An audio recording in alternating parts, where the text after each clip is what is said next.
Selamat siang Bapak Kevin dan teman-teman. Kami dari grup 1 ingin mempresentasikan tentang attitudes and behavior yang beranggotakan saya, Alexander Hansatio, Herlinda, Febriani Ratu Indah, dan Steven Sunar. Next. Yang pertama saya akan membahas attitude. Attitudes adalah pernyataan evaluatif, baik yang disukai maupun yang tidak, tentang benda, orang, atau peristiwa. Attitude mencerminkan bagaimana perasaan kita tentang sesuatu. Peneliti berasumsi bahwa sikap mempunyai 3 komponen, yaitu cognition, affect, and behavior. Cognition adalah keyakinan seseorang tentang sesuatu yang didapatkan dari proses berpikir tentang seseorang atau sesuatu. Efek yang berarti mempengaruhi dan memberikan sebuah akibat. Behavior itu menggambarkan niat untuk berperilaku tentang kepada seseorang atau sesuatu. Next.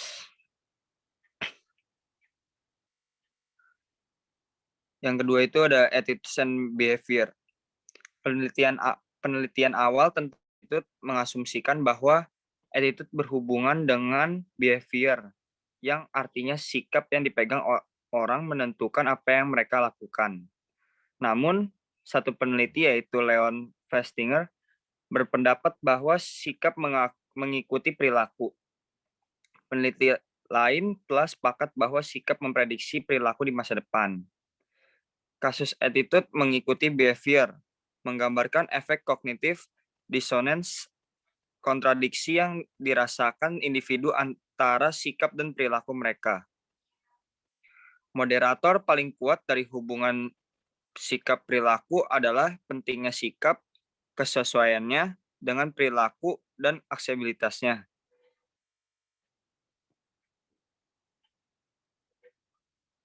Hubungan sikap perilaku juga cenderung menjadi lebih kuat jika suatu sikap mengacu pada sesuatu yang memiliki pengalaman pribadi langsung.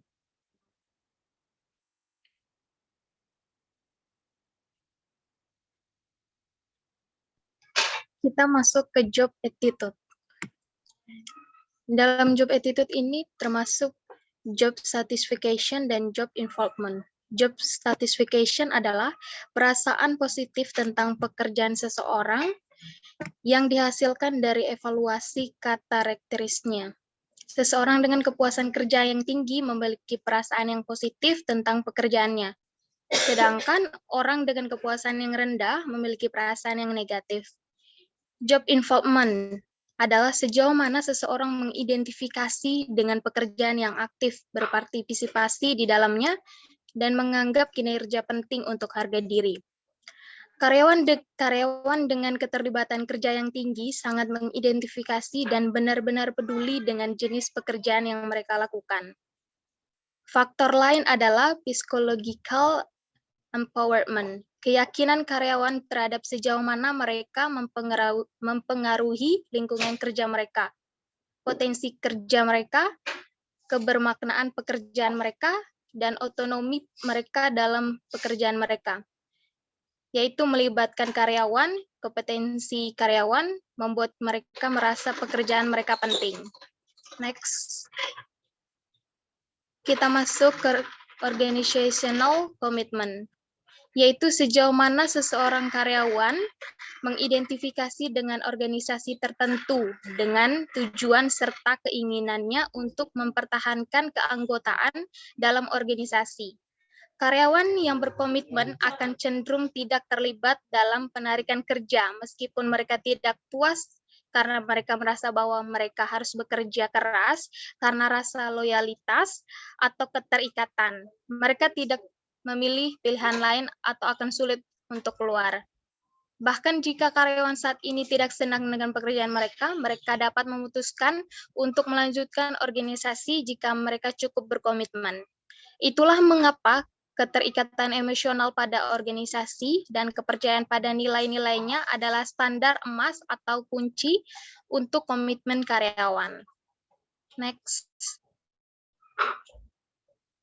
Perceived organizational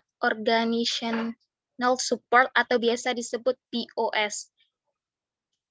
POS ini adalah sejauh mana karyawan percaya bahwa organisasi menghargai kontribusi mereka dan peduli dengan kesejahteraan mereka. Orang-orang menganggap organisasi mereka mendukung ketika penghargaan dianggap adil, ketika karyawan memiliki suara dalam mengambil keputusan, dan ketika mereka melihat supervisor mereka sangat mendukung. Power distinction, yaitu sejauh mana orang-orang di suatu negara menerima bahwa kekuasaan dalam institusi dan organisasi didistribusi secara tidak merata. Di negara-negara dengan power distance rendah, seperti Amerika Serikat, orang lebih cenderung memiliki pekerjaan sebagai pertukaran daripada sebagai kewajiban moral, sehingga karyawan mencari alasan untuk mereka didukung oleh organisasi mereka. Di negara-negara power distance tinggi seperti Cina, persepsi POS karyawan tidak terlalu didasarkan pada demonstrasi keadilan, dukungan, dan dorongan. Next. Employee engagement, yaitu keterlibatan karyawan dengan kepuasan dan antusias untuk pekerjaan yang ia lakukan. Karyawan yang sangat terlibat memiliki hasrat terhadap pekerjaan mereka, bekerja dan merasakan hubungan yang dalam dengan perusahaan mereka. Karyawan yang tidak terlibat pada dasarnya, mereka telah memeriksa peluang waktu, tetapi bukan energi atau perhatian ke dalam pekerjaan mereka. Perusahaan menemukan bahwa unit yang karyawannya melaporkan tingkat keterlibatan rata-rata tinggi mencapai tingkat kepuasan pelanggan yang lebih tinggi, lebih produktif, menghasilkan keuntungan yang lebih tinggi, dan mengalami tingkat perputaran dan kecelakaan yang lebih rendah daripada di bisnis lain. Temuan yang menjanjikan tersebut telah menghasilkan keterlibatan karyawan di banyak organisasi bisnis dan perusahaan konsultan manajemen.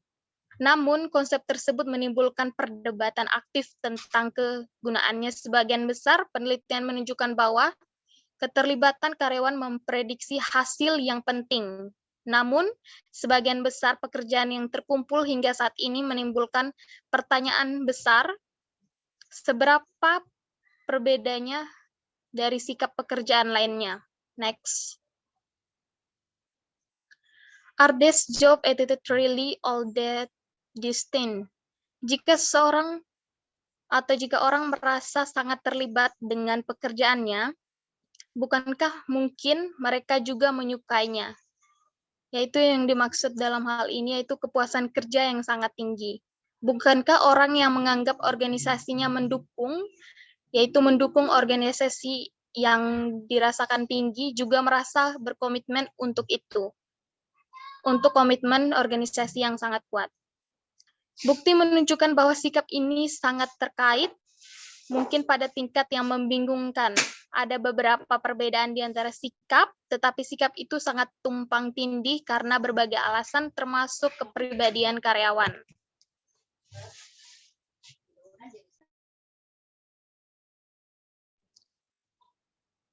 Selanjutnya ada job satisfaction. Yang pertama, measuring job satisfaction, yaitu definisi tentang kepuasan kerja. Definisi tentang kepuasan kerja adalah perasaan puas atau rasa pencapaian yang diperoleh seorang karyawan dari pekerjaannya.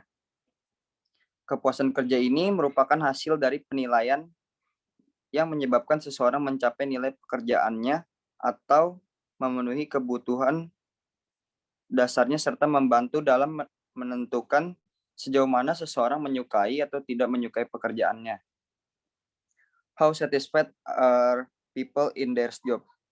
Seperti yang terlihat pada exhibit 3-3, pekerja biasanya lebih puas dengan pekerjaan mereka secara keseluruhan, dan supervisor serta rekan kerja mereka dibandingkan dengan gaji mereka dan peluang promosi.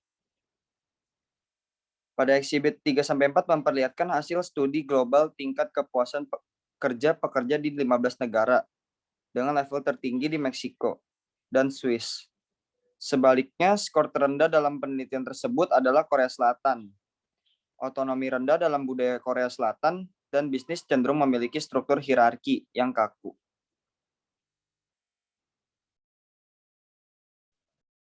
Lalu selanjutnya, what causes job satisfaction? Atau apa penyebab kepuasan kerja? Jadi ada 4 alasan yang menyebabkan kepuasan kerja bisa terjadi. Yang pertama ada job condition. Kondisi kerja merupakan prediktor penting kepuasan dan kesejahteraan karyawan. Contohnya, sifat intrinsik dari pekerjaan itu sendiri, interaksi sosial di dalam lingkungan pekerjaan, dan juga pengawasan. Lalu yang kedua, personality. Kepribadian juga sangat penting dalam kepuasan kerja. Orang yang memiliki core self-evaluation atau CSE yang positif lebih memiliki rasa kepuasan kerja yang tinggi daripada orang yang memiliki CSE negatif. Next. Lalu yang ketiga ada P. Rata-rata gaji bisa membuat kepuasan kerja itu terjadi, tetapi pengaruhnya bisa lebih kecil setelah seseorang mencapai tingkat kehidupan yang nyaman dan berkecukupan. Lalu yang terakhir ada Corporate Social Responsibility atau CSR. Merupakan tindakan yang diatur sendiri untuk memberikan manfaat bagi masyarakat dan lingkungan luar. Contohnya bisa seperti inisiatif kelestarian lingkungan, kerja nirlaba, dan juga pemberian amal. Next. Lalu ada outcomes of job satisfaction. Yang pertama ada job performance. Prestasi kerja bisa dikatakan sebagai hasil dari kepuasan kerja, karena rata-rata pekerja yang bahagia lebih cenderung menjadi pekerja yang produktif dan berprestasi. Lalu yang kedua, organizational citizenship behavior atau OCB. Kepuasan kerja harus menjadi penentu utama dari perilaku kewarganegaraan. Organisasi karyawan yang dikenal sebagai OCB. OCB mencangkup orang-orang yang berbicara secara positif tentang organisasi mereka, membantu orang lain, dan melampaui ekspektasi normal dari pekerjaan mereka. Bukti yang menunjukkan kepuasan kerja berkolerasi dengan OCB adalah orang yang lebih puas dengan pekerjaan mereka lebih cenderung terlibat dalam perilaku kewarganegaraan. Next. Lalu yang ketiga ada customer satisfaction. Kepuasan pelanggan bisa terjadi akibat dari kepuasan kerja karyawan dikarenakan kepuasan karyawan dan pelanggan berhubungan secara timbal balik. Lalu, yang terakhir adalah satisfaction. Kepuasan kerja berkolerasi positif dengan kepuasan hidup, karena kepuasan hidup menurun ketika orang menjadi pengangguran. Maka dari itu, kepuasan hidup bisa dikatakan sebagai hasil dari kepuasan kerja. Lalu saya akan menjelaskan tentang the impact of job dissatisfaction. Ada 4 respon karyawan terhadap ketidakpuasan kerja. Nah, sebelum itu kita akan melihat ke tabel sebelah kiri, ada konstruktif, destruktif, aktif, dan pasif. Konstruktif adalah konflik yang bertujuan untuk membangun. Destruktif sebaliknya, dia konflik yang bertujuan untuk menjatuhkan. Lalu aktif adalah ini adalah kegiatan yang ada aksinya. Pasif sebaliknya, dia ini tidak ada aksinya. Lalu yang pertama exit. Exit itu adalah ketidakpuasan diekspresikan melalui perilaku yang diarahkan untuk meninggalkan organisasi. Dia termasuk dalam destruktif aktif karena dia ini akan keluar dari organisasi tersebut sehingga menjatuhkan organisasi. Lalu ada voice, ketidakpuasan diungkapkan dengan upaya aktif dan konstruktif untuk memperbaiki kondisi. Kenapa masuk ke dalam konstruktif aktif? Karena voice ini adalah karyawan akan menyuarakan suara mereka dalam bentuk diskusi atau solusi untuk memperbaiki kondisi yang sedang terjadi atau masalah yang sedang terjadi. Lalu ketiga, loyalty, yaitu ketidakpuasan diungkapkan dengan pasif menunggu kondisi membaik. Ini maksudnya, jika karyawan tersebut berkomitmen, maka dia akan punya loyalitas yang tinggi. Tapi dia tidak ada aksinya, dia hanya akan menunggu secara optimis agar masalah itu membaik. Lalu ada neglect, di sini adalah ketidakpuasan diungkapkan melalui membiarkan kondisi memburuk. Dia masuk ke dalam destruktif pasif karena karyawan akan mengabaikan masalah yang sedang terjadi, bahkan akan membiarkannya semakin memburuk. Lalu ada counterproductive work behavior atau CWB, yaitu adalah tindakan yang secara aktif merusak organisasi, termasuk mencuri, berperilaku agresif terhadap rekan kerja, terlambat atau bahkan tidak hadir, penyalahgunaan chat, bergosip, dan sebagainya. CWB ini tidak terjadi begitu saja. Perilaku sering mengikuti sikap negatif dan terkadang sikap yang lama. Jadi misalnya dia ini menunjukkan respon negatif terhadap pengawasan manajer yang terlalu kejam gitu. Nah, oleh karena itu jika kita tahu prediktor CWB, kita bisa mengurangi kemungkinan pengaruhnya. Ada indikator umum yang memprediksi CWB, yaitu ketidakpuasan kerja. Maksudnya adalah jika karyawan tersebut sudah kerja secara maksimal, tapi dia tidak diapresiasi sesuai dengan kinerjanya. Nah, maka mereka akan tidak puas. Lalu frustasi, ketidakcocokan bidang pekerjaan. Di sini maksudnya adalah karyawan A misalnya kemampuannya ada di bidang A, maka tapi dia dimasukkan ke bidang B. Nah, ini kan tidak cocok. Jadi dia akan menimbulkan respon yang negatif. Kurang cocok dengan organisasi atau budaya organisasi tersebut. Langkah pengurangannya adalah minta pendapat tentang sikap karyawan. Jadi karyawan akan ditanya bagaimana mereka selama bekerja, apa suka apa tidak gitu. Lalu identifikasi perbaikan area kerja, lalu penyesuaian pekerjaan dengan kemampuan. Ini maksudnya seperti yang masalah tadi, karyawan yang kemampuannya di bidang A, maka dimasukkan saja ke bidang A agar cocok dan maksimal. Menciptakan tim yang kuat, yaitu supervisor harus kuat dan tegas. Memberikan kebijakan yang formal. Lalu ada absenteeism, yaitu adanya hubungan negatif yang konsisten antara kepuasan dan absenteeism, baik dari level sedang sampai ke rendah. Organisasi yang memberikan tunjangan cuti sakit dapat mendorong semua karyawan, termasuk mereka yang sangat puas untuk mengambil cuti. Nah, biasanya absenteeism ini akan diambil oleh karyawan dengan level sedang sampai rendah, tapi karena ada organisasi yang memberikan cuti sakit, maka karyawan dengan kepuasan yang sangat puas, dia akan mengambil cuti sakit tersebut bahkan tanpa adanya penalti. Ini akan menimbulkan absenteeism.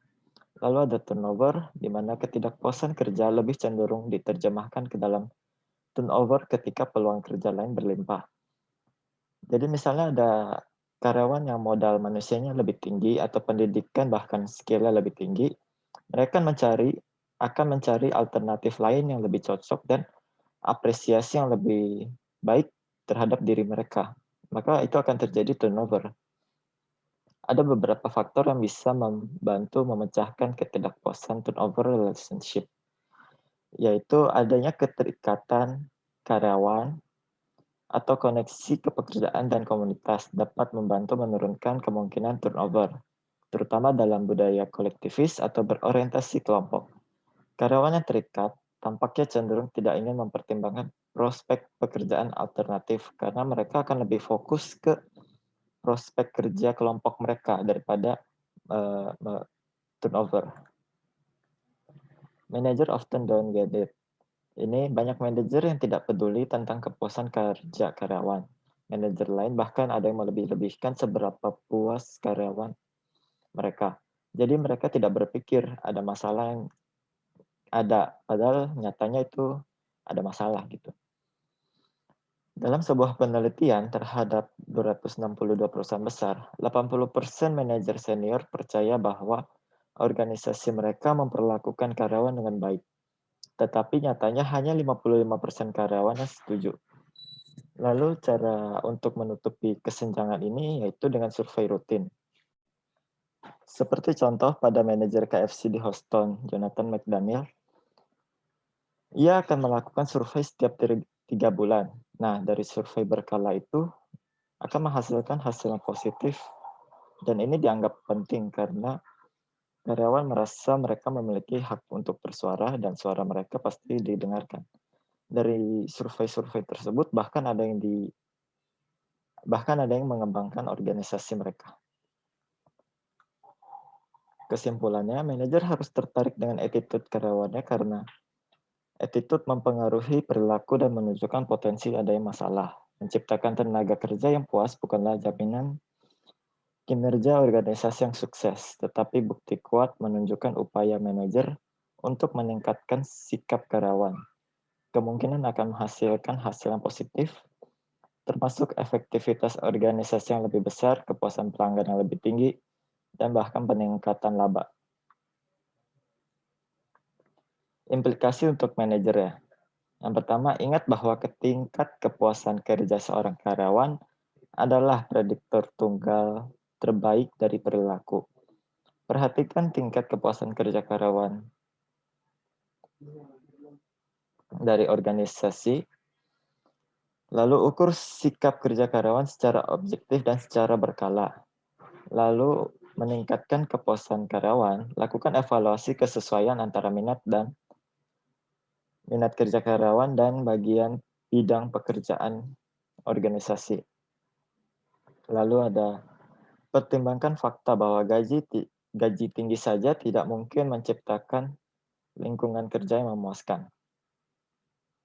Sekian presentasi dari kelompok kami. Terima kasih.